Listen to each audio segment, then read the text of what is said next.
Tiger King is a new Netflix docuseries that a lot of people have been going crazy over the past couple of weeks, and it tells the story of Joe Exotic, a zoo owner who has a lot of love for tigers and all kinds of cats, and the more cats he breeds, the bigger of an issue this becomes with groups like PETA, and most notably in the show Carol Baskin's Big Cat Rescue, and things start going south for Joe as Carol and others try taking him down and his zoo for good. For the first time in my channel's history, I am reviewing a documentary. I usually tend to stay away from reviewing documentaries because it's always hard to pinpoint the positives and negatives with documentaries since they are actual things that happened in real life. They're not just scripted TV shows or movies that people had months and months to script and write for people who are watching. And I'll admit, at first I was hesitant to watch Tiger King. I didn't think it was going to be nearly as interesting as it turned out to be, and now I'm super thankful that I watched this docuseries because it really is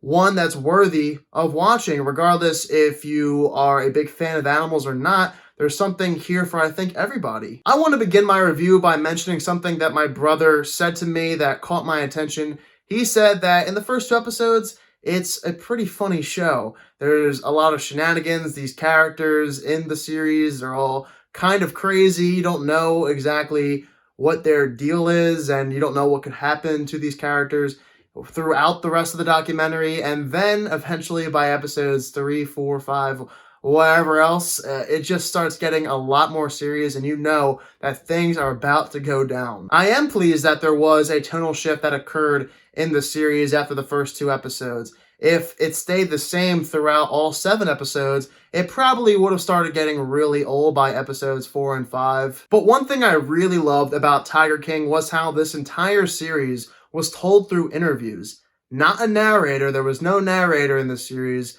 only interviews, and I love that. I'd rather hear people give their opinions on the situation that happened at Joe's Zoo than just hear a boring narrator the entire time talking over everybody, and it just never gets interesting. Giving us those people that have actual inside perspectives on the story is a lot better than just some old boring narrator telling the story the whole time. And I like documentaries a lot because they do show us things that we probably would have never known of if we never watched the documentary. Yes, you probably could have read it somewhere, but for me to see it on the screen, I feel so much more invested that way, and I get to see these people, I get to see these actual events occur.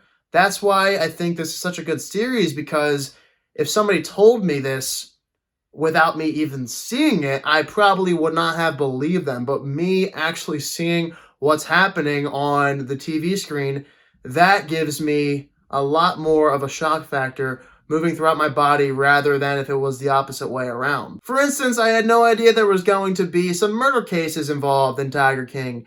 Probably should have read the title first, but yes, there were some murder cases in this series, and I never saw that coming in a million years. I thought it was just going to be about tigers and some crazy guy named Joe Exotic. It is crazy, though, to think about how things got so out of hand so quickly. In the series, in episode 1, things aren't so bad. Then by episode 4, it's like, holy crap, that escalated so quickly. And I also really liked how this series revolved more than just around Joe Exotic. We get to see Carol Baskin's backstory. Doc Antle is in the film. Tim Stark. Jeff Lowe. There's a lot of people in this series that they probably could have kept out if they wanted to, but having so many people in this series and so many different personalities, it elevated this series way beyond what it could have been if it just focused solely on Joe Exotic and his zoo. We get reminded that it takes more than just one to tango in the world of tiger trading. Joe Exotic could have never done the things he did without these other people that were working behind the scenes to get Joe Exotic these tigers. Also, the series brings up this great dilemma and asks the audience, who do you side with? Is Carol Baskin doing the right thing? Is Joe Exotic doing anything wrong? And are either one of them actually good people? Is Carol Baskin a bad person? Who's doing the right thing, or are all these people just a-holes? Now, in terms of my favorite episodes, I would say the 3rd episode with Carol Baskin and her ex-husband's disappearance, as well as the 5th episode talking about Joe running for president and governor, as well as what happened with his ex-husband. There is a lot that happens in the series in the span of just 7 episodes, and it makes me wish that there were more than just 7. I think they could have probably pumped out 3 more episodes. There were a few things I felt like they could have talked about more and touched on rather than just glimpsing over them so quickly as they did in the series. I would have preferred to see more details added in the series because I didn't always feel like they gave us as many details as they could have, especially towards the end when things are pretty much over for Joe Exotic and his zoo. There are a few things I'm like, you could have added that into the end of this series. You did not have to leave that out. I've heard a few people say they wish there was a stronger message in Tiger King about animal cruelty and how it's wrong to domesticate tigers and wild animals that should be living free out in the wild somewhere. They told me the documentary Blackfish is a lot better talking about animal cruelty compared to Tiger King, and I kind of agree with that. I wish they did touch more on how bad of a thing this really is, but instead the series focuses on Joe Exotic and his crazy life as well as all these crazy people that are involved in it. They should have put out a stronger message. I think that would have improved the series more, but it was still a great docuseries on Netflix. If you have not seen Tiger King yet, absolutely go watch this docuseries. No wonder why people have gone crazy over it. It's really damn good, and I highly recommend you check it out if you have not done so. I will continue with my letter grades for TV shows, so Tiger King, I'm giving an A-.